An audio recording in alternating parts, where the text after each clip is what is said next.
বাংলাদেশের ইতিহাসে প্রথমবারের মতো পোস্টাল ব্যালটের মাধ্যমে বিদেশে বসে ভোটাধিকার প্রয়োগের সুযোগ পাচ্ছেন প্রবাসী বাংলাদেশিরা।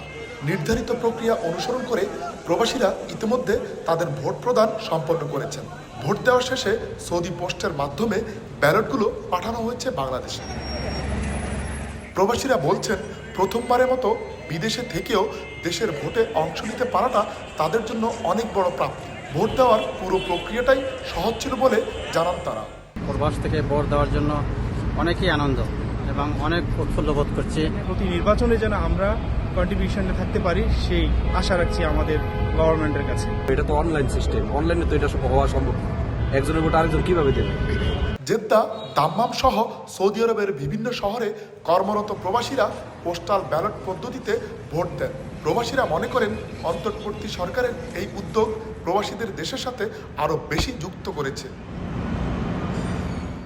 বিদেশে থেকে ভোট দেওয়ার এই উদ্যোগের মাধ্যমে শুধু নাগরিক অধিকারে নিশ্চিত হয়নি, বরং গণতান্ত্রিক প্রক্রিয়ায় প্রবাসীদের অংশগ্রহণের সুযোগ আরও বিস্তৃত হয়েছে। সৌদি আরব থেকে এবার 2.5 লাখের মতো প্রবাসী ভোটার নিবন্ধন করেছেন। আরিফুর রহমান, সময় সংবাদ। দাঁত কি ডিটারজেন্ট দিয়ে মাজেন? তাহলে ডিটারজেন্ট কিভাবে টয়লেটকে ঝকঝকে পরিষ্কার করবে? তাই বেস্ট এভার হারপিক। ডিটারজেন্ট না, বেস্ট এভার হারপিক নিন।